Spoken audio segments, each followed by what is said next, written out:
পয়গম্বর মুসা কালিমুল্লাহ আলাইহিস সালাম বাবা তার জাতিদেরকে নিয়ে আবার তিনি সালাতুল ইস্তিসকার নামাজের আমলটা করলেন। বাবা আমলটা করে পয়গম্বর সমস্ত জাতিদেরকে নিয়ে আবার তিনি হাত উঠে রব্বে কাবার কাছে দোয়া আরম্ভ করলেন।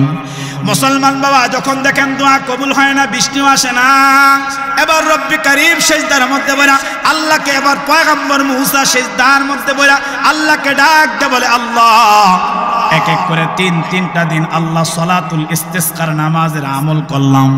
আয় আল্লাহ এরকম দোয়ার আমল করলাম, কারণটা কি কেন আল্লাহ বৃষ্টিটা হচ্ছে না? মুসলমান বাবা রব্বে কারীম ডাকে বলে পয়গম্বর, আল্লাহ তাআলা জানিয়ে দিলেন শুনেন পয়গম্বর শুনেন, এই বিশাল মজমার ভিতরে এরকম একটা নাফরমান আছে যে 40 বছর পর্যন্ত একবার আমাকে আল্লাহ কয়া ডাক দেয় নাই। 40টা বছর সে আমার নাফরমানি করলো, আমার জমিনে থাকলো, আমার দেওয়া ফসলগুলা খাইলো। 40টা বছর পর্যন্ত আমার বন্দিগি করে না, 40টা বছর পর্যন্ত আমার ইবাদত করে না। এ পয়গম্বর শুনেন, এই জালেমটা যতক্ষণ পর্যন্ত মজলিসের মধ্যে থাকবে ততক্ষণ পর্যন্ত বৃষ্টি হবে না। তাড়াতাড়ি মজলিস থেকে আপনি তাকে বের করে দেন। বাবা খুব ভালো করে কথাটা দিলের কান লাগায় বুঝবেন। এবার পয়গম্বর মুসা একটা এলান করে দিলেন, উঁচা পাহাড়ের মধ্যে দাঁড়াইয়া এলান করে দিলেন, কে আছো যে 40 বছর পর্যন্ত রবের নাফরমানি করতেছো? কে আছো যে আল্লাহ পাকের আইন মানো না, আল্লাহ পাকের হুকুম মানো না, আল্লাহ পাকের বন্দিগি করো না, তোমার জন্য বৃষ্টি হয় না, তাড়াতাড়ি মজলিস থেকে বের হয়ে যাও। মুসলমান বাবা যখন এলানটা পয়গম্বর করে দিলেন, আরে মুসলমান বাবা এবার জালেম তো এলানটা শুনে গেছে, জালেম তো এবার এলানটা যখন শুনলো, মুসলমান বাবা এখন যদি মজলিস থেকে বের হয়ে যায় চিন্তা করে সবার কাছে আমি চিহ্নিত হয়ে যাব, আমি এলাকার অপরাধী, আমি আমার রবকে সেজদা দিই না, আমি আমার রবকে রব বলে মানি না, আমি তো সবার কাছে পরিষ্কার হয়ে যাবে, সবার কাছে চিহ্নিত হয়ে যাব যে আমি তো বড় জালেম, আমি তো আমার রবের হুকুম পালন করি না। মুসলমান বাবা কিতাবের মধ্যে লিখেন, এবার ওই 40 বছর গুনাহ করেনেওয়ালা ব্যক্তিরা নিচের দিকে তার মাথাটা ঠেকায় দিল, আর আল্লাহকে ডাইকা বলে মালিক 40 বছর পর্যন্ত আমি পাপাচার করলাম, 40 বছর পর্যন্ত আমি গুনাহ করলাম। আল্লাহ দুনিয়ার কোন একটা কাক পক্ষী, দুনিয়ার কোন একটা লতা পাতা জানলো না। আল্লাহ 40 বছর পর্যন্ত আপনি আমার গুনাহটাকে গোপন রাখলেন, 40 বছর পর্যন্ত আপনি প্রকাশ করলেন না। আল্লাহ আজকে যখন পয়গম্বর এলান করে দিল, আমি যখন বের হয়ে যায় আমি তো অপমানিত হব, আমি তো লাঞ্ছিত হয়ে যাব। এ রব্বে কারীম আল্লাহ 40 বছর যখন আপনি গোপন রাখলেন, 40 বছর যখন জাহের করেন নাই, আপনি যখন প্রকাশ করেন নাই মালিক, এই মজলিসের মধ্যে আমি 2টা হাত বাড়ায় দিলাম, আল্লাহ আমার মাথাটা আপনার কদমের মধ্যে ঠেকায় দিলাম, আল্লাহ আমি তওবা করতেছি, আমাকে আপনি মাফ করে দেন, আমি আর গুনাহ করব না, আমি আর পাপাচার অন্যায়গুলা করব না। কিতাবের মধ্যে লিখছে বাবা মানুষটা যখন নিচে মাথাটা ঠেকাইয়া এইভাবে রব্বে কারীমকে যখন নাকি ডাক দিলেন, আল্লাহ আমি গুনাহ করব না, আল্লাহ আমি পাপাচার করব না, কিতাবের মধ্যে লিখছে বাবা ওই 40 বছর পাপীরে আল্লাহ পাক সাথে সাথে 1 সেকেন্ডে আল্লাহ তারে মাফ করে দিয়েছে। আমি আপনাদের সামনে সূরাতুল আসর তিলাওয়াত করেছি, নবী আলাইহিস সালাতু ওয়াস সালামের অসংখ্য অগণিত হাদিস থেকে ছোট্ট একটি হাদিসে মুবারাকা তিলাওয়াত করেছি। আল্লাহ পাক রব্বুল আলামিন চায় তো এই আয়াতে কারিমা এবং হাদিসে মুবারাকাকে সামনে রেখে নির্ধারিত সময় নির্ধারিত বিষয়ের উপরে আল্লাহ পাক যেন আমাকে কিছু আমলের কথা মুযাকারা করা আর কথাগুলো আমাদের সকলকে আল্লাহ তাআলা আমলের নিয়তে শেষ পর্যন্ত বসে শ্রবণ করার তৌফিক দান করুক। সকলে বলেন আমিন। আমি যে সূরা আপনাদের সামনে তেলাওয়াত করেছি এই সূরাটার নাম হলো সূরাতুল আসর। এই সূরাটা মক্কাতুল মুকাররমায় অবতীর্ণ। নবী আলাইহিস সালাতু ওয়াস সালামের মক্কি জিন্দেগিতে এই সূরাটা অবতীর্ণ হয়েছে। এই সূরার মধ্যে আয়াতে কারিমার সংখ্যা হলো মাত্র 3টা। এই সূরাটার মধ্যে বাক্য আছেন 14টা এবং এই সূরাটার মধ্যে হরফ অক্ষর সংখ্যা হলো মাত্র 68টা। দুই নম্বর কথা, এই সূরাটার মূল বক্তব্য কি? মহান রব্বে কারীম আল্লাহ এই সূরাটা কেন নবী আলাইহিস সালাতু ওয়াস সালামের উপরে আল্লাহ পাক কেন অবতীর্ণ করলেন, আর এই সূরাটা নাজিল করে অবতীর্ণ করে আমি আপনি কিয়ামত পর্যন্ত আনেওয়ালা সমস্ত মানুষদেরকে মহান রব্বে কারীম আল্লাহ এই সূরার দ্বারা আমাদেরকে কি সবক দিলেন, কি মেসেজটা আল্লাহ পাক দান করলেন। তৃতীয় নাম্বার কথা, এই সূরাটার সংক্ষিপ্ত তাফসীর কি? তাহলে আসেন এক নাম্বার কথা, এই সূরাতুল আসরের মূল বক্তব্য কি? আল্লাহ তাআলা আমাকে আপনাকে কিয়ামত পর্যন্ত আনেওয়ালা সমস্ত মানুষদেরকে মহান রব্বে কারীম আল্লাহ এই সূরাটার মাধ্যমে আল্লাহ পাক কি বুঝাইলেন, আমাদেরকে কি সবক দিলেন আল্লাহ তাআলা এই সূরাটার মাধ্যমে মহান রব্বে কারীম আল্লাহ আমাদেরকে কি সবকটা দান করলেন। তাফসীরের কিতাবের মধ্যে লিখেন, মহান রব্বে কারীম আল্লাহ এই সূরার শুরুতে একটা কসম খাইছে। আল্লাহ তাআলা কসম খায়া গোটা মানব জাতিকে লক্ষ্য করে, গোটা মানব জাতিকে উদ্দেশ্য করে মহান রব্বে কারীম আল্লাহ একটা সতর্ক বাণী উচ্চারণ করেছেন। আল্লাহ তাআলা तमाम পৃথিবীর সমস্ত মানুষদেরকে ডাইকা বলে, শোনো, আমি আল্লাহ কসম করলাম, কসম খাইলাম, আর আল্লাহ কসম খায়া এই সতর্কবাণী উচ্চারণ করলেন যেন तमाम পৃথিবীর সমস্ত মানুষগুলা তারা যেন তাদের হায়াত নামের পুঁজিকে নষ্ট করে তারা যেন ক্ষতিগ্রস্ত না হয়, কারণ যারা হায়াত নামের পুঁজিকে নষ্ট করে দিবে মহান রব্বে কারীম আল্লাহ বলে তারা ক্ষতিগ্রস্ত দুনিয়ার জমিনের মধ্যে হয়ে যাবে। একই তো তারা দুনিয়ার জমিনের মধ্যে ক্ষতিগ্রস্ত হবে এবং দুনিয়ার পাশাপাশি আলমে আখিরাতের জিন্দেগি তো মহান রব্বে কারীম আল্লাহ ওই মানুষগুলাকে আল্লাহ পাক ক্ষতিগ্রস্ত করে দেবে। তবে এই সূরার মধ্যে মহান রব্বে কারীম আল্লাহ বলতেছেন, তবে আমি এই সূরাতে 4টা মিশন দিয়েছি, আমি আল্লাহ 4টা পথ বাতলায়া দিয়েছি। এই 4 পথে যারা, এই 4টা পথ যারা গ্রহণ করবে, এই 4টা মিশন যারা বাস্তবায়ন করবে, মহান রব্বে কারীম আল্লাহ বলেন ওই মানুষ ক্ষতিগ্রস্ত হবে না, ওই মানুষ পথভ্রষ্ট হবে না। এই 4 পন্থা যারা অবলম্বন করবে, এই 4টা গুণে যারা গুণান্বিত হবে, মহান রব্বে কারীম আল্লাহ বলে ওই মানুষ দুনিয়া এবং আখিরাত উভয় জাহানে আমি আল্লাহ তাকে সফলতার জিন্দেগি দান করব। সুবহানাল্লাহ। তো আল্লাহ তাআলা বলতেছেন ওয়াল আসর, সময়ের কসম, কালের কসম, যুগের কসম, ইন্নাল ইনসানা লাফি খুস। মহান রব্বে কারীম আল্লাহ বলেন নিশ্চয়ই সমস্ত মানুষ ক্ষতিগ্রস্ত, ক্ষতির মধ্যে আছে, কিন্তু তারা নয় ইল্লাল্লাযীনা আমানু, কিন্তু তারা না যারা ঈমান আনয়ন করছে। যারা কি আনছে বলেন না, যারা কি আনছে? ঈমান যারা আনছে তারা ক্ষতিগ্রস্ত হবে না।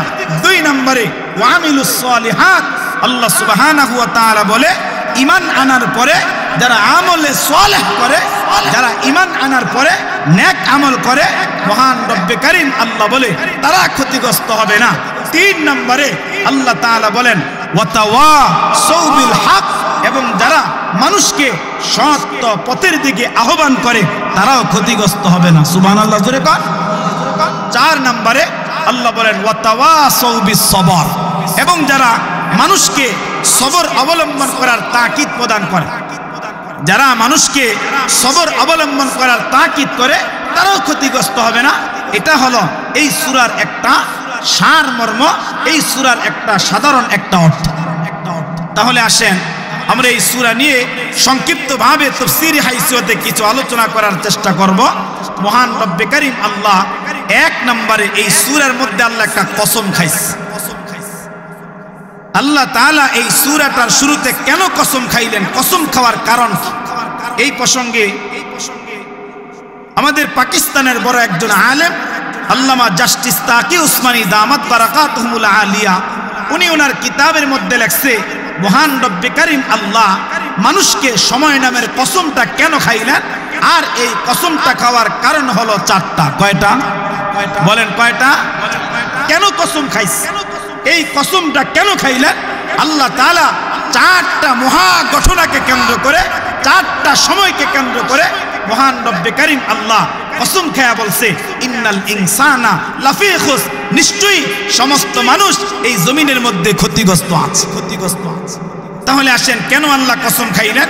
এক নম্বরে আমরা সকলেই জানি আমাদের পিতা, আমাদের আব্বা আবুল বাশার পয়গম্বর হযরত আদম আলাইহিস সালাতু ওয়াস সালামকে মহান রব্বে কারীম আল্লাহ বানায়া আমাদের বাবা আদমকে এবং আমাদের মা হযরত হাওয়া আলাইহিস সালাতু ওয়াস সালামকে মহান রব্বে কারীম আল্লাহ জান্নাতের মধ্যে ঢুকায়া আল্লাহ তাআলা বলেছিলেন, আদম জান্নাতে ঢুকায়া দিলাম, গোটা জান্নাত বিচরণ করো, জান্নাতে যা নিয়ামত আছে সমস্ত নিয়ামত খাও, কিন্তু আল্লাহ তাআলা বলে দিলেন, ওয়ালা তাকরাবা হাযিহি শাজারাতা ফাতাকুনা মিনাজ জালিমিন।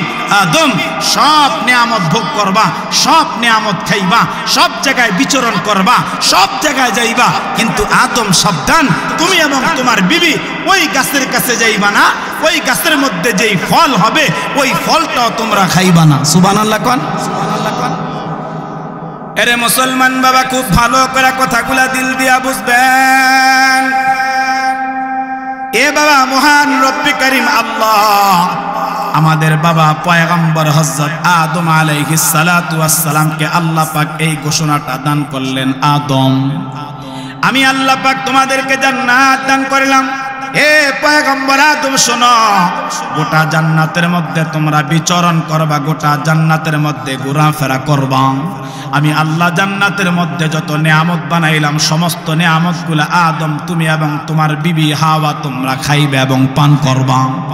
কিন্তু আমি আল্লাহ তাআলা ঘোষণা দিয়ে দিলাম, আদম ওই গাছের কাছে তোমরা যাইবা না, এবং ওই গাছের মধ্যে একটা ফল হবে, ওই ফলটা তোমরা ধরবা না, এবং ওই ফলটাকে তোমরা কিন্তু ভোগ করবা না, খাইবা না। আদম শোনো মুসলমান বাবা, কথা অনেক লম্বা চূড়া, সূরা বাকারার মধ্যে আল্লাহ পাক এই ঘটনাকে বিস্তারিতভাবে আল্লাহ পাক বয়ান করলেন। এরে মুসলমান বাবা, যুবক ভাই, পর্দার আড়ালে আমার মা, মহান রব্বে কারীম আল্লাহ কত চমৎকার করে আল্লাহ পাক রব্বুল আলামিন ঘটনাটা বয়ান করলেন। এই কথার দ্বারা বাবা আমাদের মধ্যে কিন্তু অনেক সবক আছে, অনেক শিক্ষণীয় বিষয় কিন্তু এখান থেকে আছে বাবা। যেমন মহান রব্বে কারীম আল্লাহ যখন আদমকে বলে দিলেন, তার বিবি আমাদের মা হযরত হাওয়াকে যখন বলে দিলেন, এরে মুসলমান বাবা, কিতাবের মধ্যে আল্লামা তাকি উসমানী দামাত বারাকাতুহুমুল আলিয়া বড় চমৎকার করে লিখলেন, বাবা আদম আলাইহিস সালাতু ওয়াস সালাম এবং আমাদের মা হযরত হাওয়া আলাইহিস সালাতু ওয়াস সালাম জান্নাতের মধ্যে বাবা বিচরণ করতেছেন, জান্নাতের মধ্যে ঘুরতেছেন, এবং জান্নাত থেকে তারা এরকম নিয়ামতগুলা খাইতেছেন। এরে মুসলমান বাবা, আমাদের বাবা এবং আমাদের মা হাওয়া আলাইহিস সালাম কিন্তু শয়তানের প্রবঞ্চনায় পড়ে গেল, আর শয়তানের প্রবঞ্চনায় পড়া ওই গাছের কাছে গেলেন এবং গাছের ফল কিন্তু বাবা সাথে সাথে তারা ভক্ষণ করলেন। মুসলমান বাবা, ফল তারা খায়া ফেললেন। মহান রব্বে কারীম আল্লাহ যখন দেখলেন, আদেশ অমান্য করলেন, আল্লাহর হুকুম অমান্য করলেন। এরে মুসলমান বাবা, তখন আদম আলাইহিস সালাম এবং মা হাওয়াকে আল্লাহ পাক দুনিয়ার জমিনের মধ্যে পাঠায়া দিবেন। আল্লাহ তাআলা উভয়জনকে দুনিয়াতে নামায়া দিবেন। এরে মুসলমান বাবা, কিতাবের মধ্যে লেখে আদম আলাইহিস সালাতু ওয়াস সালামকে ফেরেশতার মাধ্যমে আল্লাহ পাক জমিনের মধ্যে নামায়া দিবেন, মা হাওয়া আলাইহিস সালামকে জমিনের মধ্যে নামায়া দিবেন।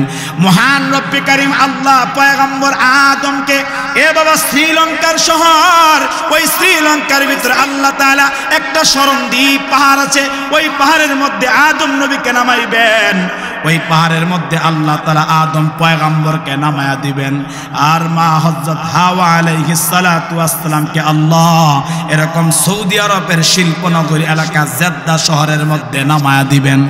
উভয়জনকে যখন জান্নাত থেকে বের করে দুনিয়ায় নামায়া দিবেন, মহান রব্বে কারীম আল্লাহ এরকম ফেরেশতার মাধ্যমে আদম পয়গম্বরকে শ্রীলঙ্কার স্মরণদ্বীপ পাহাড়ের মধ্যে নামায়া দিলেন, আর মা হাওয়া আলাইহিস সালাতু ওয়াস সালামকে এরকম সৌদি আরবের জেদ্দা নগরী এলাকার মধ্যে নামায়া দিলেন। বাবা, যখন আমাদের বাবা এবং মাকে যখন দুনিয়ার মধ্যে নামায়া দিলেন, ওই যে এই সময়টার মধ্যে নামাইলেন কিতাবের মধ্যে লিখে বাবা ওই সময়টাই ছিলেন বাবা আসরের নামাজের সময়। মহান রব্বে কারীম আল্লাহ ওই সময়টার কসম করে আল্লাহ বলে সমস্ত মানুষ ক্ষতির মধ্যে আছে। এটা এক নাম্বার কসম খাওয়ার কারণ। যেই সময় আমাদের বাবা এবং আমাদের মা হযরত হাওয়া আলাইহিস সালাতু ওয়াস সালামকে এই জমিনের মধ্যে ফেরেশতা দিয়া জান্নাত থেকে পাঠিয়ে দিলেন, যেই সময় নামাইছে ওই সময়টা ছিল আসরের সময়। আল্লাহ তাআলা ওই আসরের সময় কসম খায়া বলে ইন্নাল ইনসানা লাফি খুস। আল্লাহ তাআলা বলে নিশ্চয়ই এই দুনিয়ার সমস্ত মানুষ ক্ষতির মধ্যে আছে। এটা এক নাম্বার কসম খাওয়ার কারণ। দুই নাম্বার, এই পৃথিবীতে আদম আলাইহিস সালাতু ওয়াস সালাম থেকে নিয়ে আমার আপনার পয়গম্বর পর্যন্ত এই জমিনের মধ্যে মহান রব্বে কারীম আল্লাহ যত মানুষ পাঠিয়েছেন এবং এই জমিনের মধ্যে মহান রব্বে কারীম আল্লাহ যত নবী আলাইহিস সালাতু ওয়াস সালাম পাঠিয়েছেন, সমস্ত নবী আলাইহিস সালাতু ওয়াস সালামদেরকে পাঠায়া আল্লাহ তাআলা একটা মিশন দিয়া পাঠাইছে যে হে পয়গম্বর, দুনিয়ায় পাঠাইলাম আপনাকে, এই গোত্রে পাঠাইলাম আপনাকে, এই কওমে পাঠাইলাম আপনাকে, এই জাতির কাছে পাঠাইলাম। আর নবী আপনার দায়িত্ব এই মানুষগুলাকে এক আল্লাহর দিকে ডাকবেন, এই মানুষগুলাকে আপনার আল্লাহর ওয়াহদানিয়তের দিকে ডাকবেন, এই মানুষগুলাকে এক আল্লাহর পরিচয় তুলে ধরবেন। যেমন পয়গম্বর নূহ আলাইহিস সালাতু ওয়াস সালামকে আল্লাহ তাআলা তার জাতির কাছে পাঠাইলেন, আর নূহ পয়গম্বর আলাইহিস সালাতু ওয়াস সালাম তার জাতির কাছে আইসা দাওয়াতের মেহনত করলেন, দাওয়াত ও তাবলীগ করলেন, দাওয়াত দিলেন। এক লাগাতারে কতদিন কিতাবের মধ্যে লিখে নূহ আলাইহিস সালাতু ওয়াস সালাম এক লাগাতারে 50 বছর কম 1000 বছর নূহ আলাইহিস সালাম দাওয়াত দিয়েছে। সুবহানাল্লাহ। এত লম্বা টাইম, এত লম্বা সময় পয়গম্বর নূহ আলাইহিস সালাতু ওয়াস সালাম দাওয়াতের মেহনত করলেন। তবে দাওয়াতের ফসলটা কিরকম, লাভটা কেমন হয়েছে, মহান রব্বে কারীম আল্লাহ সূরা আনকাবুতের 45 এবং 46 নম্বর আয়াতে কারিমার তাফসীরের মধ্যে মহান রব্বে কারীম আল্লাহ বলে এই দাওয়াত দেওয়ার পরে এই লম্বা টাইম দাওয়াতের মেহনত করার ফলে মাত্র 80 থেকে 82 জন মানুষ মুসলমান হয়েছে। আল্লাহু আকবার, জোরে কোন আল্লাহু আকবার, জোরে কোন। এই লম্বা টাইম দাওয়াত দেওয়ার ফলে, এই লম্বা টাইম তাবলীগ করার পরে, এই লম্বা টাইম মেহনত করার পরে মাত্র 80 থেকে 82 জন মানুষ মুসলমান হয়েছে। তাহলে বলেন তো দাওয়াতের মেহনতটা কিরকম ছিল, এত টাইম মেহনত করার পরে যে 80 থেকে 82 জন মানুষ মাত্র মুসলমান হয়েছে। তাহলে নূহ আলাইহিস সালাতু ওয়াস সালাম তার জাতির কাছে কেমন মেহনতটা করছে।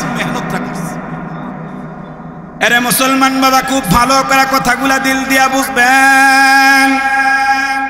এ বাবা, পয়গম্বর নূহ আলাইহিস সালাতু ওয়াস সালাম দাওয়াতের মেহনত করলেন। এরে বাবা, পয়গম্বর মুসা কালিমুল্লাহ আলাইহিস সালাতু ওয়াস সালাম তিনিও কিন্তু বাবা দাওয়াতের মেহনত করলেন। সমস্ত নবী আলাইহিস সালাতু ওয়াস সালাম মানুষকে আল্লাহর দিকে ডাকলেন। সমস্ত নবী আলাইহিস সালাতু ওয়াস সালাম এরকম বাবা মানুষকে আল্লাহর পরিচয় তুলে ধরলেন, আল্লাহ পাকের ওয়াহদানিয়াতের পরিচয়টা মানুষের সামনে তুলে ধরলেন। সমস্ত নবী আলাইহিস সালাম মানুষের কাছে বাবা যখন দাওয়াত দিলেন তখন নবীরা কিন্তু অত্যাচারিত হলেন। যখন বাবা দাওয়াত দিলেন তখন নবীরা কিন্তু নির্যাতিত হলেন। এরে মুসলমান বাবা, আমি আপনাদেরকে ছোট্ট করে একটা কথা শোনা দেই। পয়গম্বর ইউনুস আলাইহিস সালাতু ওয়াস সালাম একজন জলিলুল কদর পয়গম্বর। নবী ইউনুস আলাইহিস সালাতু ওয়াস সালামকে মহান রব্বে কারীম আল্লাহ এ বাবা ইরাকের মুসেল শহরের নিনওয়াবাসীর কাছে আল্লাহ পাক তাকে পাঠাইলেন। ইরাকের নিনওয়াবাসীদের কাছে আল্লাহ পাক পাঠায় দিলেন, যেখানে 1 লক্ষের বেশি অধিবাসী বাস করত। আল্লাহ তাআলা জানায় দিলেন, পয়গম্বর ইউনুস, আমি তোমাকে এই জাতির কাছে পাঠাইলাম, এই কওমের কাছে পাঠাইলাম, তাদের কাছে আমি আল্লাহর দাওয়াতটা পৌঁছায়া দাও। সুবহানাল্লাহ কোন মুসলমান বাবা। ইউনুস আলাইহিস সালাতু ওয়াস সালাম দাওয়াত দিতেছেন। ইউনুস পয়গম্বর এরকম ভাবে দাওয়াতের মেহনত করতেছেন। এরে মুসলমান বাবা, কিতাবের মধ্যে লেখা ইউনুস আলাইহিস সালাতু ওয়াস সালাম এরকম পূর্বের যুগের সমস্ত নবী আলাইহিস সালামের মতো তিনিও কিন্তু বাবা নির্যাতিত হলেন। এমন কি বাবা ইউনুস আলাইহিস সালাতু ওয়াস সালামকে তার জাতি তার কওমের লোকেরা পয়গম্বর ইউনুসকে পাগল বলে সাব্যস্ত করলেন। ইউনুস আলাইহিস সালাতু ওয়াস সালাম যখন দেখলেন তারা কালিমা পড়ে না, যখন দেখলেন তারা আল্লাহকে মানে না, যখন দেখলেন তারা আল্লাহ পাকের ওয়াহদানিয়াতকে তারা মানে না, তখন ইউনুস আলাইহিস সালাতু ওয়াস সালাম তাদেরকে আল্লাহর আযাব আর গজবের সংবাদ শোনায়া দিছে যে তোমরা রব মানো না, আসমান বানাইছে, জমিন বানাইছে, কুল আলম কায়নাত বানাইছে, তোমাদেরকে বানাইছে, তোমরা রব মানো না। শোনো, রব জি মানো না, তিনি আল্লাহর কাছে দোয়া করছে। যেমন নূহ আলাইহিস সালাতু ওয়াস সালাম তিনিও তো দোয়া করছে, রব্বি হে আমার প্রতিপালক, লা তাজার আপনি রেখে দিয়েন না, আলাল আরদ এই জমিনের উপরে, মিনাল কাফিরিনা দাইয়ারা, আল্লাহ এই জমিনের উপরে আপনি কাফেরদের একটা আন্ডা বাচ্চা আল্লাহ বাঁচায় রাখেন না। পয়গম্বর নূহ আলাইহিস সালাম যখন এই দোয়া করছে, আল্লাহ তাআলা নূহ আলাইহিস সালাতু ওয়াস সালামকে ওই যে 80 থেকে 82 জন মানুষ তাদেরকে বাঁচানোর জন্য, তাদেরকে দুনিয়ায় টিকা রাখার জন্য আল্লাহ নূহ নবীকে বললেন আপনি কিস্তি বানান। তিনি বিশাল এক নৌকা বানাইছে, এরকম ভাবে 3 তলা বিশিষ্ট একটা নৌকা বানাইছে। নূহ আলাইহিস সালাতু ওয়াস সালাম ওই নৌকার ভিতরে এরকম যারা মুসলমান হয়েছে, যারা কালিমা পড়ছে, যারা রবকে মানছে সবাইকে উঠাইছে। ওই নূহ আলাইহিস সালাতু ওয়াস সালাম তাদেরকেও প্লাবনের সংবাদ দিয়েছে যে শোনো, আল্লাহর পক্ষ থেকে এক মহা প্লাবন তোমাদের কাছে আসতেছে, এক গজব তোমাদের কাছে আসতেছে, আল্লাহর এই আযাব, আল্লাহর এই গজবের অপেক্ষা তোমরা করো, তোমরা করো।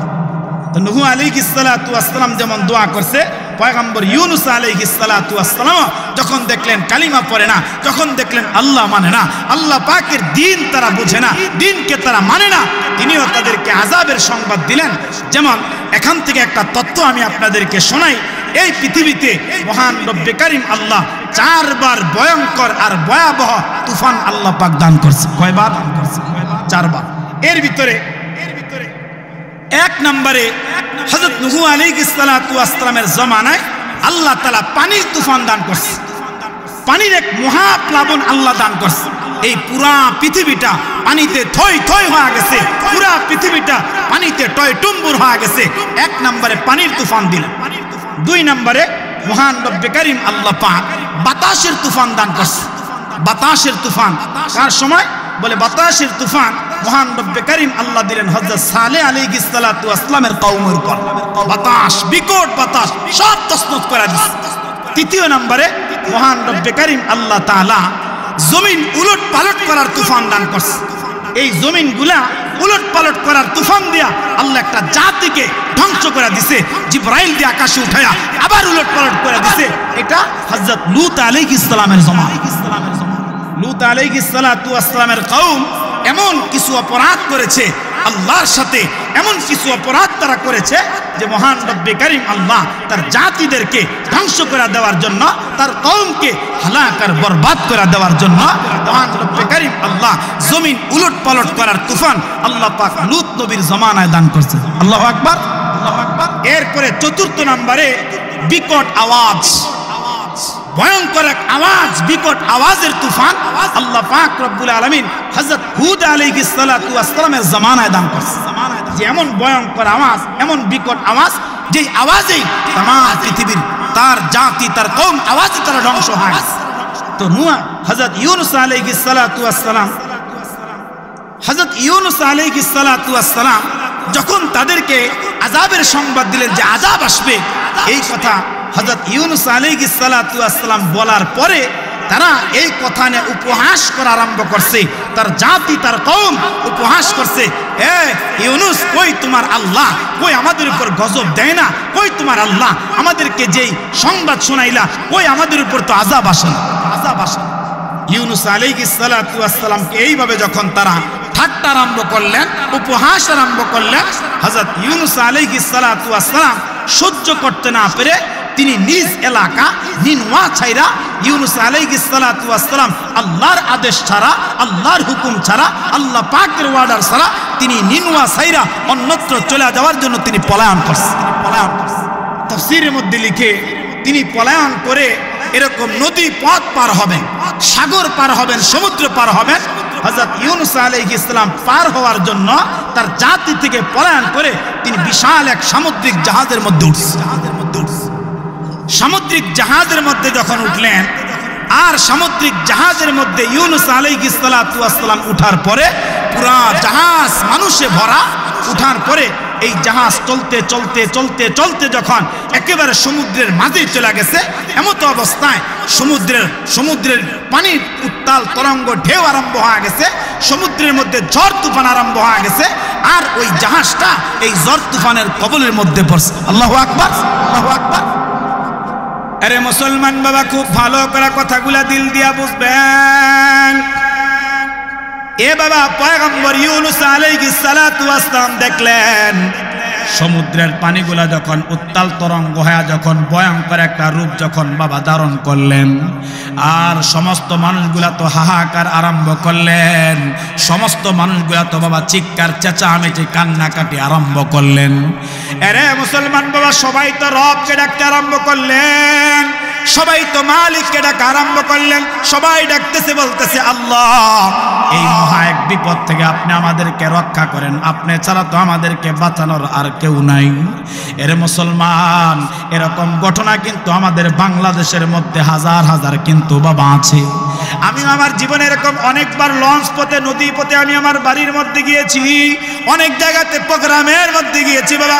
গত বছর ভোলাতে ছিলাম সফরে, এমত অবস্থা দেখছি বাবা, অনেক সময় নদীর ভিতরে যখন উত্তাল তরঙ্গ আরম্ভ হয়ে যায়, অনেক সময় যখন এরকম ভাবে বাবা নদীর মধ্যে যখন ঢেউ বেশি হয়ে যায়, যখন ঝড় তুফান আরম্ভ হয়ে যায়, শুধু মুসলমানেরা আল্লাহকে ডাকে এরকম নয়, নদীর মধ্যে বিপদে পড়লে আমি নিজে দেখছি অনেক হিন্দু আল্লাহর ডাকে। কথা কয় নাকে? মুসলমান তখন ডাকে আর আল্লাহ তুমি ছাড়া কেউ নাই, আল্লাহ তুমি ছাড়া বাঁচানোর কেউ নাই, তুমি ছাড়া বাঁচানোর কেউ নাই, এরকম ডাকতে থাকে, রবের কাছে ক্ষমা চেয়ে থাকে। আর মুসলমান যুবকেরা বলতে থাকে আল্লাহ, জীবনে তো তোমার হুকুম মানি নেই, তোমার পয়গম্বরের তরিকা মানি নেই, আল্লাহ আজকে তওবা করি, আর জীবনে অপরাধ করব না, আর জীবনে গুনাহ করব না, আল্লাহ বাঁচায় দাও, একবার সমুদ্রের কিনারে উঠায় দাও, আর জীবনে নামাজ ছাড়তো না। কথা কয় না? এরকম আছে না নাই?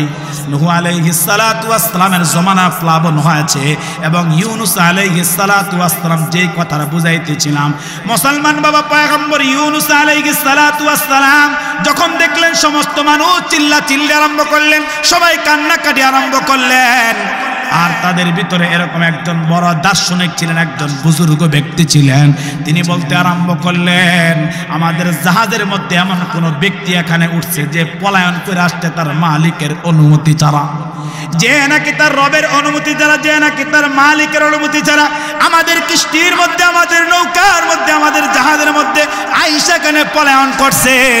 তার জন্য এরকম ভাবে, তার জন্য এরকম ঝড় তুফান আরম্ভ হয়েছে, আমাদের জাহাজটা এরকম সমুদ্রের ঝড় তুফানের কবলের মধ্যে পড়ছে।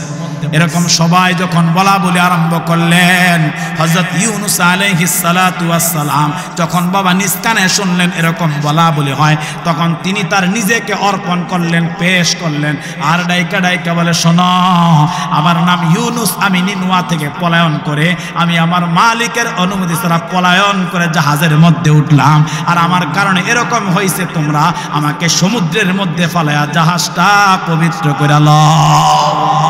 তিনি এই কথা নিজেকে অর্পণ করছে। আচ্ছা বলেন তো, আমরা এখানে যারা আছি, আমরা যদি এরকম অপরাধ করে যাইতাম জিন্দেগিতে, আমাদের দেহে হায়াত থাকা অবস্থায়, রুহ থাকা অবস্থায়, বলেন কখনো স্বীকার করতাম? করতাম? অনেক মানুষ পৃথিবীতে আছে এরকম ভাবে, আরে অপরাধ কইরেই তো মানুষ স্বীকার করে, মানুষ স্বীকার করে না। একটা কথাকে সত্য বানাইতে গিয়ে প্রয়োজন হয়, সে এরকম ভাবে হাজারটা মিথ্যা কথা ঘুরে পেঁচে বলবে, কিন্তু এরপর সত্য কথা মানুষ বলতে চায়। হযরত ইউনূস আলাইহিস সালাতু ওয়াস সালাম যখন তার নিজেকে পেশ করলেন, অর্পণ করলেন, সবাই চেহারার দিকে তাকায় বলে, না না না, এরকম সুন্দর অবয়ব, এরকম সুন্দর চেহারার মানুষ কোনোদিন অপরাধ করতে পারে না। সুবহানাল্লাহ কর, সুবহানাল্লাহ কর। আল্লাহ তাআলা হযরত আদম আলাইহিস সালাতু ওয়াস সালাম থেকে নিয়ে আমার আপনার পয়গম্বর পর্যন্ত যত যত নবী আলাইহিস সালাতু ওয়াস সালাম এই পৃথিবীতে প্রেরণ করেছেন, সমস্ত নবী আলাইহিস সালাতু ওয়াস সালামকে আল্লাহ এমন এক সৌন্দর্য দিয়া, এমন এক রূপ আর লাবণ্যতা দিয়া আল্লাহ জমিনে পাঠাইছে। হাজার হাজার ওয়াকিয়া কিতাবে আছে যে নবীদের সৌন্দর্যের চেহারার দিকে তাকায়া হাজার হাজার বেঈমান কালিমা পড়া মুসলমান হয়ে গেছে। তো হযরত ইউনূস আলাইহিস সালাতু ওয়াস সালামের চেহারার দিকে তাকায়া তারা বলতেছে, না, এরকম চেহারার মানুষ কখনো অপরাধ করতে পারে না, কখনো অন্যায় করতে পারে না। না, তুমি ভুল বলছো, এই চেহারার মানুষ কখনো অন্যায় করতে পারে না।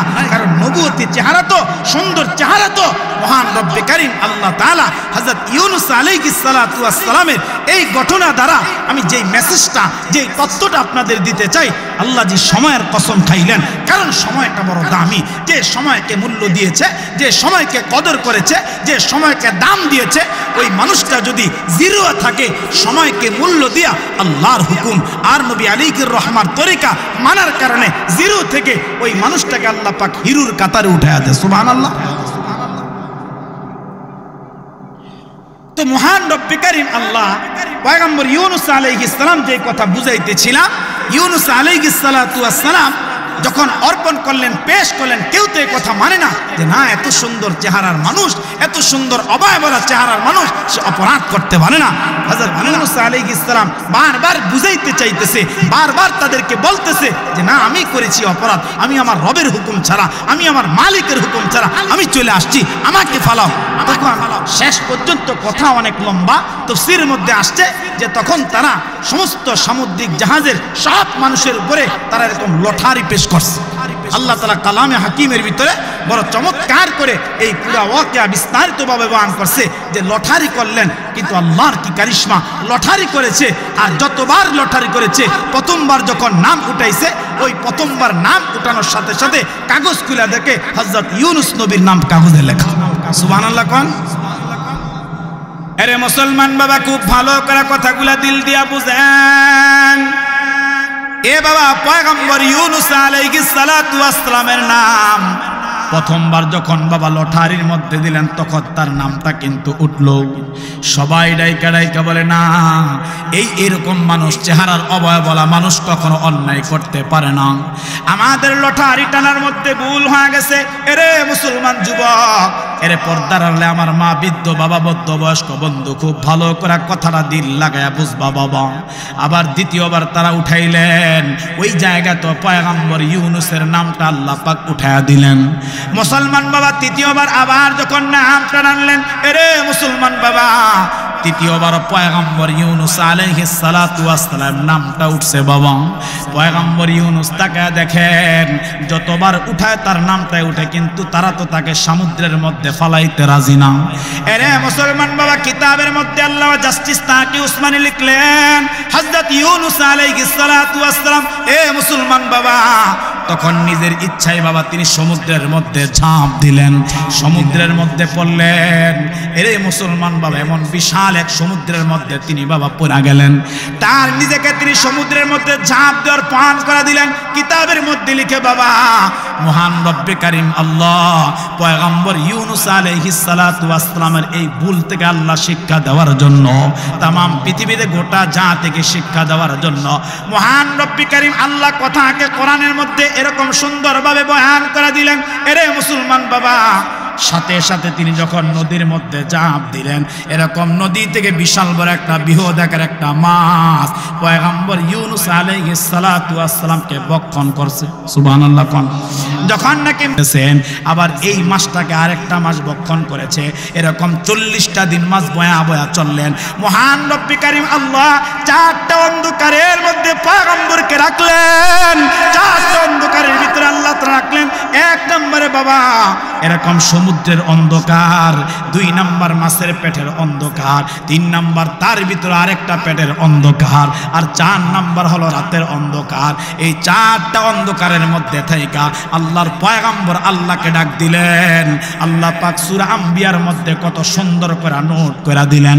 আল্লাহ তাআলা ডাইকা ডাইকা বলে, ওয়াজান্নুনি ইযহাবা মুগাদিবান ফাযান্না আল্লান নাকদির আলাইহি ফানাদা ফিজ যুলুমাত আল্লা ইলাহা ইল্লা ইল্লা আনতা সুবহানাকা ইন্নী কুনতু মিনাজ জালিমিন। পয়গম্বর ডাক দিলেন, আল্লাহ আপনি পুত পবিত্র, আয় আল্লাহ আপনি পুত পবিত্র, আমি পয়গম্বর তো জালেম। তার নিজেকে জালেম বলে এরকম বললেন, আল্লাহ আপনি পুত পবিত্র, এই জায়গা থেকে আপনি ছাড়া আমাকে বাঁচানোর মতো আর কেউ, কথা কয় না কেউ। তাহলে মুসলমান, এই যে একটা বিপদের মধ্যে আল্লাহ পাক পয়গম্বরকে ফালাইলেন, এই যে একটা বিপদের মধ্যে পয়গম্বর মাছের পেটের মধ্যে পড়লেন, ওই জায়গাতে পয়রা রব্বে কারীমকে ডাক দিয়েছেন, লা ইলাহা ইল্লা আনতা সুবহানাকা ইন্নী কুনতু মিনাজ জালিমিন। আল্লাহকে ডাক দিছে, আল্লাহ তুমি ছাড়া তো আমার কেউ নাই। এর মুসলমান বাবা, তাহলে আপনারা এখান থেকে যতটুকু কথা বললাম একটা মাসআলা হল করা দেই।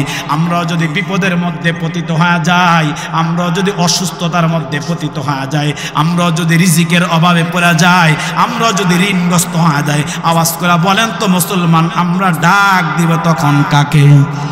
আরো বলেন, জোরে বলেন কাকে? সর্বাবস্থায় রবকে ডাক দিবেন। এ বাবা, সর্বাবস্থায় মালিককে ডাক দিবেন, কারণ আপনার আমার রব ছাড়া, আপনার আমার মালিক ছাড়া বাবা ওই বিপদ থেকে উদ্ধার করার মতো কিন্তু আপনার আমার কেউ নাই।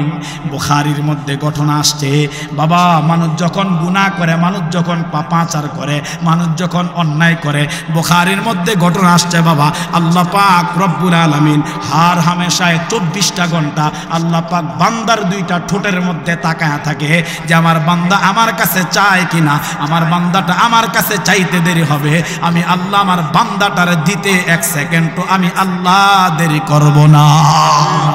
এই তো রব তাকায় থাকে, আমার আপনার মালিক আমার আপনার দুইটা ঠোঁটের মধ্যে তাকায় থাকে। দুনিয়াতে যারা আছে, দুনিয়াতে যারা আছে তাদের তো একটা মাকসাদ থাকে, তাদের তো একটা উদ্দেশ্য থাকে। দুনিয়াতে আমাদের এই বাংলাদেশ যদি বলি, র্যাব বাহিনী কেন নিযুক্ত, পুলিশ কেন নিযুক্ত, আর্মি বিডিআর কেন নিযুক্ত, যত প্রকার বাহিনী আছে তারা কেন নিযুক্ত, এলাকার চেয়ারম্যান কেন বানানো হয়, মেম্বার কেন বানানো হয়, এমপি কেন বানানো হয়, মন্ত্রী কেন বানানো হয়? বলে যে দুনিয়াতে মানুষ কোনো অপরাধ করে কিনা, মানুষ কোনো অন্যায় করে কিনা, অপরাধ করবে পুলিশ তাকে ধরে নেওয়া যাবে, তাকে জেল দিবে, তার উপর জুলুম হবে, তার উপর নির্যাতন হবে। তাকে অপরাধ করলে ওই অপরাধের শাস্তি দেওয়ার জন্য সবাই ওত পাইতে আছে। কিন্তু তোমাকে আমাকে এমন এক রব বানাইছে, এমন এক মালিক বানাইছে, এমন এক আল্লাহ বানাইছে। এরে যুবক ভাই, আজকে রব চিনি না, এরে যুবক ভাই আজকে মালিক চিনি না, যে তোমাকে আমাকে কে বানাইলো, কেমন এক রব বানাইলো। সবাই তাকায়া থাকে, ওত পাইতে থাকে কিভাবে অপরাধীকে ধরা যায়, কিভাবে শাস্তি দেওয়া যায়। কিন্তু তোমার আমার রব, কিন্তু তোমার আমার মালিক সর্বাবস্থা তাকায় থাকে। তোমার আমার মালিক সর্বাবস্থা তাকায় থাকে। আমার বান্দা 80 বছর গুনাহ করছে, আমার বান্দা 70 বছর গুনাহ করছে, আমার বান্দা 60 বছর গুনাহ করছে, আমার বান্দা এরকম বুঝাইসা গেছে আমি জালেম হইছি, বুঝাইসা গেছে আমি অপরাধ করেছি। একবার যদি বান্দা কপালটা আমার কদমে মাটিতে ঠেকায়া একবার যদি ডাক দেয়, আল্লাহ তুমি না আমাকে দয়া করে বানাইছো, আল্লাহ তুমি না আমাকে মায়া করে বানাইছো, আল্লাহ এত দয়া আর মায়া করে বানায়া আমাকে কেমনে জাহান্নামে জ্বালাইবা, কেমনে আগুনে পোড়াইবা, কেমনে শাস্তি দিবা। আল্লাহ আমি বুঝেছি আমি ভুল করে ফেলছি, আমি আর করব না, আল্লাহ ক্ষমা চাই। কিতাবের মধ্যে লিখে এইভাবে আল্লাহকে মুহাব্বত আর প্রেম আর ভালোবাসা নিয়ে একটা ডাক দিবে, আল্লাহ সাথে সাথে তার গোটা জিন্দেগীর সব গুনাহ আল্লাহ সাথে সাথে মাফ করে দেয়, মাফ করে। যেমন কথা তো সময় তো বেশি নাই, আর হয়তো 10 মিনিট সময় হাতের মধ্যে আছে। তো আল্লাহ পাক রব্বুল আলামিন একজন নবীকে আল্লাহ তাআলা কালিমুল্লাহ বলছে, যার নাম হযরত মূসা আলাইহিস সালাতু ওয়াস সালাম। তাফসীরে মাজহারির মধ্যে আল্লামা কাজী সানাউল্লাহ পানিপতি রাহিমাহুল্লাহ বড় চমৎকার করে লিখেন যে এই জমিন থেকে, আমাদের এই জমিন থেকে 1.5 মাইল উপরে, জমিন থেকে 1.5 মাইল উপরে 3750টা সিঁড়ি অতিক্রম করে মূসা আলাইহিস সালাতু ওয়াস সালাম তুর পাহাড়ের টিলার মধ্যে দাঁড়াইতেন, আর ওই জায়গায় দাঁড়ায় দাঁড়ায় আল্লাহর সাথে তিনি কথা বলতেন। সুবহানাল্লাহ, কথা বলতেন আল্লাহর সাথে, তাকে কালিম বলা হয়, কালিমুল্লাহ মানে সে আল্লাহর সাথে কথোপকথন করনেওয়ালা একজন নবী। তো তিনি কথা যে বলেছেন, কিভাবে বলেছেন বা কত ভাষায় বলেছেন, তাফসীর মাজহারির মধ্যে লিখে যে আল্লাহর সাথে মূসা আলাইহিস সালাতু ওয়াস সালাম একবার কথা বলতে গেছে। তাফসীরের মধ্যে লিখে যে আল্লাহ তাআলা এক দাঁড়ানো অবস্থায় পয়গম্বর মূসা কালিমুল্লাহর সাথে আল্লাহ পাক 1,40,000 ভাষায় কথা বলছে। সুবহানাল্লাহ, জোরে কর, কথা বলছে। তো মুসা আলাইহিস সালাতু ওয়াস সালামের জমানায় একবার বৃষ্টি হয় না, বৃষ্টি হয় না। এবার মুসা আলাইহিস সালাতু ওয়াস সালামের কাছে গোটা ইসরাইল জাতি গেল, গিয়া বলে পয়গম্বর একটু আল্লাহকে বলেন না যেন বৃষ্টি হয়, একটু আল্লাহর কাছে ফরিয়াদ করেন না যেন বৃষ্টি হয়। জমিনের সব ফসল নষ্ট, জমিনের পশু পাখি মরে যাইতেছে, এত অনাবৃষ্টি। কিতাবে লিখছে মুসা আলাইহিস সালাতু ওয়াস সালাম গোটা বনি ইসরাইল জাতিকে নিয়ে বিশাল এক চাটিয়াল ময়দানে গিয়া সালাতুল ইস্তিসকার নামাজের আমল করছে। সুবহানাল্লাহ কোন ইস্তিসকার নামাজের আমল করে গোটা ইসরাইল জাতিকে নিয়ে হাত তুলছে, হাত তুলে দোয়া করছে, কিন্তু দোয়া কবুল হয় না, বৃষ্টিও আসে না। মুসা আলাইহিস সালাতু ওয়াস সালাম আবার বলেন আগামীকাল আসবা, আগামীকাল নামাজ হবে, আগামীকাল দোয়া হবে। আবার আগামীকাল সালাতুল ইস্তিসকার আমল হলো, আবার সমস্ত জাতিকে নিয়ে হাত তুলছে আর দোয়া করছে, কিন্তু এরপরও বৃষ্টি হয়। মুসা আলাইহিস সালাতু ওয়াস সালাম চিন্তা করে গেলেন, এক এক করে 2টা দিন রব্বে কারীমের কাছে সালাতুল ইস্তিসকার আমল করলাম, আবার দোয়া করলাম, আয় আল্লাহ তাআলা কেন বৃষ্টি দেয় না? যাও চলে যাও, আবার আগামীকাল আসো, আবার নামাজ হবে, আবার রবের কাছে হাত তুইলা বৃষ্টির জন্য আমরা দোয়া করব। সুবহানাল্লাহ। আরে মুসলমান বাবা, খুব ভালো করে কথাগুলা বুঝবেন। এ বাবা, 3য় দিন পয়গম্বর মুসা কালিমুল্লাহ আলাইহিস সালাম বাবা তার জাতিদেরকে নিয়ে আবার তিনি সালাতুল ইস্তিসকার নামাজের আমলটা করলেন। বাবা আমলটা করে পয়গম্বর সমস্ত জাতিদেরকে নিয়ে আবার তিনি হাত উঠে রব্বে কাবার কাছে দোয়া আরম্ভ করলেন। মুসলমান বাবা, যখন দেখেন দোয়া কবুল হয় না, বৃষ্টিও আসে না, এবার রব্বে কারীম সিজদার মধ্যে বইরা আল্লাহকে, এবার পয়গম্বর মুসা সিজদার মধ্যে বইরা আল্লাহকে ডাক দিয়ে বলে, আল্লাহ, এক এক করে 3টা দিন আল্লাহ সালাতুল ইস্তিসকার নামাজের আমল করলাম, আয় আল্লাহ এরকম দোয়ার আমল করলাম, কারণটা কি কেন আল্লাহ বৃষ্টিটা হচ্ছে না? মুসলমান বাবা, রব্বে কারীম ডাকে বলে, পয়গম্বর, আল্লাহ তাআলা জানিয়ে দিলেন, শুনেন পয়গম্বর শুনেন, এই বিশাল মজমার ভিতরে এরকম একটা নাফরমান আছে যে 40 বছর পর্যন্ত একবার আমাকে আল্লাহ কয়া ডাক দেয় নাই। 40টা বছর সে আমার নাফরমানি করলো, আমার জমিনে থাকলো, আমার দেওয়া ফসলগুলা খাইলো। 40টা বছর পর্যন্ত আমার বন্দিগি করে না, 40টা বছর পর্যন্ত আমার ইবাদত করে না। এ পয়গম্বর শুনেন, এই জালেমটা যতক্ষণ পর্যন্ত মজলিসের মধ্যে থাকবে ততক্ষণ পর্যন্ত বৃষ্টি হবে না, তাড়াতাড়ি মজলিস থেকে আপনি তাকে বের করে দেন। বাবা, খুব ভালো করে কথাটা দিলের কান লাগায় বুঝবেন। এবার পয়গম্বর মুসা একটা এলান করে দিলেন, উঁচা পাহাড়ের মধ্যে দাঁড়াইয়া এলান করে দিলেন, কে আছো যে 40 বছর পর্যন্ত রবের নাফরমানি করতেছো? কে আছো যে আল্লাহ পাকের আইন মানো না, আল্লাহ পাকের হুকুম মানো না, আল্লাহ পাকের বন্দিগি করো না, তোমার জন্য বৃষ্টি হয় না, তাড়াতাড়ি মজলিস থেকে বের হয়ে যাও। মুসলমান বাবা, যখন এলানটা পয়গম্বর করে দিলেন, আরে মুসলমান বাবা, এবার জালেম তো এলানটা শুনে গেছে, জালেম তো এবার এলানটা যখন শুনলো, মুসলমান বাবা এখন যদি মজলিস থেকে বের হয়ে যায়, চিন্তা করে সবার কাছে আমি চিহ্নিত হয়ে যাব, আমি এলাকার অপরাধী, আমি আমার রবকে সেজদা দিই না, আমি আমার রবকে রব বলে মানি না, আমি তো সবার কাছে পরিষ্কার হয়ে যাবে, সবার কাছে চিহ্নিত হয়ে যাব যে আমি তো বড় জালেম, আমি তো আমার রবের হুকুম পালন করি না। মুসলমান বাবা, কিতাবের মধ্যে লিখেন, এবার ওই 40 বছর গুনাহ করনেওয়ালা ব্যক্তিরা নিচের দিকে তার মাথাটা ঠেকায় দিল, আর আল্লাহকে ডাইকা বলে, মালিক 40 বছর পর্যন্ত আমি পাপাচার করলাম, 40 বছর পর্যন্ত আমি গুনাহ করলাম, আল্লাহ দুনিয়ার কোন একটা কাক পক্ষী, দুনিয়ার কোন একটা লতা পাতা জানলো না, আল্লাহ 40 বছর পর্যন্ত আপনি আমার গুনাহটাকে গোপন রাখলেন, 40 বছর পর্যন্ত আপনি প্রকাশ করলেন না, আল্লাহ আজকে যখন পয়গম্বর এলান করে দিল, আমি যখন বের হয়ে যায় আমি তো অপমানিত হব, আমি তো লাঞ্ছিত হয়ে যাব। এ রব্বে কারীম আল্লাহ, 40 বছর যখন আপনি গোপন রাখলেন, 40 বছর যখন জাহির করেন নাই, আপনি যখন প্রকাশ করেন নাই, মালিক এই মজলিসের মধ্যে আমি 2টা হাত বাড়ায় দিলাম, আল্লাহ আমার মাথাটা আপনার কদমের মধ্যে ঠেকায় দিলাম, আল্লাহ আমি তওবা করতেছি, আমাকে আপনি মাফ করে দেন, আমি আর গুনাহ করব না, আমি আর পাপাচার অন্যায়গুলা করব না। কিতাবের মধ্যে লিখছে, বাবা মানুষটা যখন নিচে মাথাটা ঠেকাইয়া এইভাবে রব্বে কারীমকে যখন নাকি ডাক দিলেন, আল্লাহ আমি গুনাহ করব না, আল্লাহ আমি পাপাচার করব না। কিতাবের মধ্যে লেখছে বাবা ওই 40 বছর পাপীরে আল্লাহ পাক সাথে সাথে 1 সেকেন্ডে আল্লাহ তারে মাফ করে দিছে। আর তারে মাফ করে দিয়া সাথে সাথে আকাশ থেকে রহমতের বারিশ বর্ষণটা দান করলেন। এবার মুসা কালিমুল্লাহ সিজদার মধ্যে পড়ে বলে আল্লাহ এই মজমা থেকে কেউ তো উঠা গেল না, এই মজমা থেকে কেউ তো যায় নাই, আল্লাহ আপনি বৃষ্টি দিলেন কারণটা কি? এবার আল্লাহ ডাইকা বলে পয়গম্বর যেই মানুষটা 40 বছর পাপাচার করলো, অন্যায় করলো, যার জন্য বৃষ্টি বন্ধ হয়ে গেছে, ওই মানুষটার তওবার কারণে তার তওবা কবুল করে আমি আল্লাহ তোমাদের উপর বৃষ্টি নাজিল করলাম। তাহলে মাফ বড় সহজ পাওয়া, মাফ পাওয়া বড় সহজ। এই জন্য যারা গুনাহ করছি, যারা পাপাচার করছি, আল্লাহর কাছে মাফ চাইবো, আল্লাহর কাছে ক্ষমা চাইবো। আরে আল্লাহর কাছ থেকে ক্ষমা নেওয়া বড় সহজ, আল্লাহর কাছ থেকে ক্ষমা নেওয়া বড় সহজ। তো যেই কথা আমি শুধু এটা বলে কথা শেষ করছি, যেহেতু চতুর্দিকে নামাজের সময়, তো ইউনুস আলাইহিস সালাতু ওয়াস সালাম ওই যে মাছের পেট, তো আল্লাহ তাআলা যখন দোয়া করলেন, দোয়া কবুল করছে। আর কবুল করে আল্লাহ সাথে সাথে মাছের পেটের মধ্যে আল্লাহ একটা বেদনা সৃষ্টি করে দিচ্ছে। সুবহানাল্লাহ জোরে কও, বেদনা। এবার মাছ কিভাবে ইউনুস আলাইহিস সালাতু ওয়াস সালামকে তার পেট থেকে বের করবেন, কিন্তু মাছের পেটের মধ্যে একটা ব্যথা সৃষ্টি হয়ে গেছে। আর তিনি যাইতে যাইতে সমুদ্রের কিনারে বিশাল এক চাটিয়াল ময়দানে ইউনুস আলাইহিস সালামকে তার পেট থেকে বের করবেন।